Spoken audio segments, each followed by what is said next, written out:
Hey Taurus, this is Perry Mortero's daily reading for June 8th, 2022. This is for Taurus, last shuffle for Taurus. All right, we have transformation and we have present power.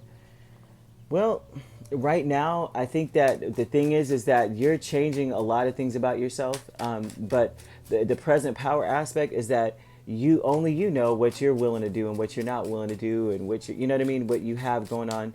It's beautiful to be that way. Is be that way really. The transformation aspect. There's a lot of changes you're going through. You're about to take a risk. Maybe you don't ever take risks. I mean, that's kind of what I may be speaking to a Taurus that does not take risks. And I think that the risk more than anything else is that you are not any longer allowing yourself to overanalyze things. I think that you're changing from someone who overanalyzes things to the point of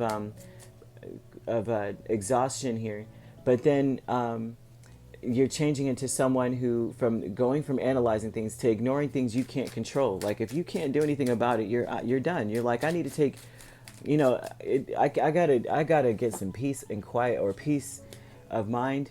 You have a lot of thoughts, man. You're back and forth on that though. I think that you have moments today, moments of overthinking, moments of overanalyzing things, and then you have moments of where you get away from it. You're just calm and peaceful, and I think you're just winging it today. This is a winging it moment. With the Two of Pentacles, it's like just like you're trying to balance between over analyzing things and going, you know what, I can't do anything about that. I have nothing to, it's out of my control. It's out of my hands, right? And it's like difficult for you to do that because I'm getting the sense that the over analyzing aspect is someone who may not understand all the things that are going on around them. And so they have to they want to be prepared. You don't want to be caught unprepared in life. Like this is where I'm seeing you. And I think that this also has to do with something with gossip too. Maybe there's a person, I'm seeing something about that. Like, I think this is negative self-talk as well.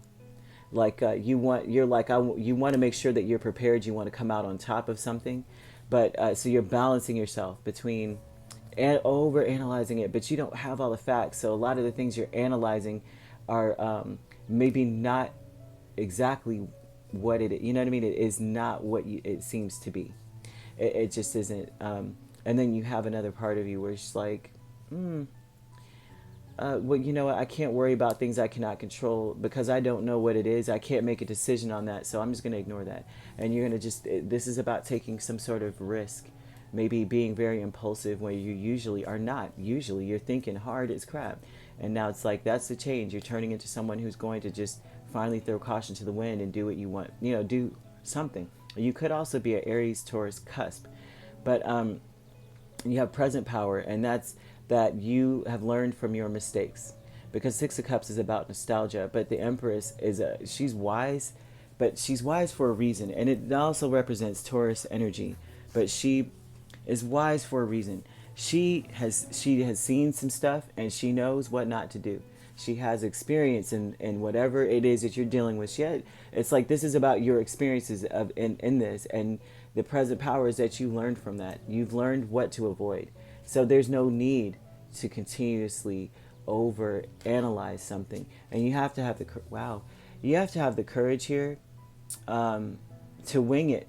You're gonna have to have the courage to just be impulsive and be risky, a risk taker.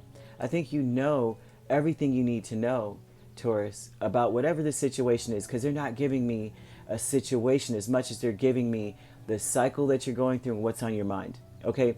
And the energy you need to come with. They're saying you have to have the courage really to ignore things you cannot control and get yourself out of this mind state. You have to have the courage also to, with the Five of Swords, this is like you might have to stand alone too. It's another aspect of that. Like you may have to stand alone. You may have to have the courage to maybe defend yourself, argue. Five of Swords is about arguing, strife, verbal, and also gossip as well, right? But this is like getting away from that. You have to have the courage to walk away from a fight, an argument, or gossip, right? Because you can't, it's out of your control. This is nothing you could do. There's nothing you could do about it. It's like, so I was getting that on this side, that maybe there's someone talking about you, or something, or they want to argue. They're just argumentative, and they don't argue for the sake of, like to get a point across. They're just arguing because they like to argue. This is Five of Swords people are usually, or the energy of that, because they're saying have the courage to get away from it, to distance yourself from it. So this would be people talking, right? But this person does not, they don't fight fair. One, they say things just to hurt you so they can win, and they end up alienating people. So this is you needing to, you have to have the courage to get away from someone like that. It could be an air sign, family, friends, and guides. And it's also a fire sign here. You have Queen of Wands and the Eight of Pentacles. It's almost like you have to have the courage really to, you have to have confidence in yourself and know that you got to do what's best for you. No, that's not selfishness. I think that there's a negative connotation of selfishness here for you, maybe even down to like when it comes to family, friends, and people that maybe rely on you for a sage advice, or you rely on someone.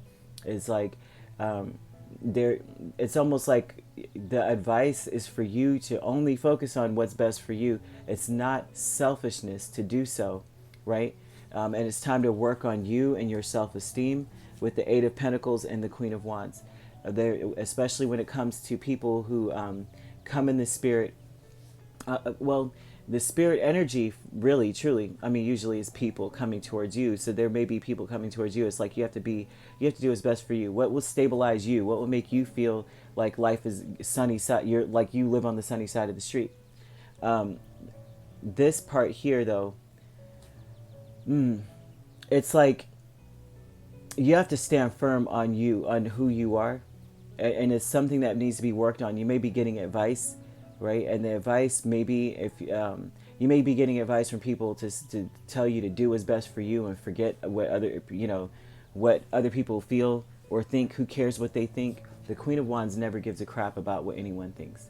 And then you have this on top of that, where people do have an opinion.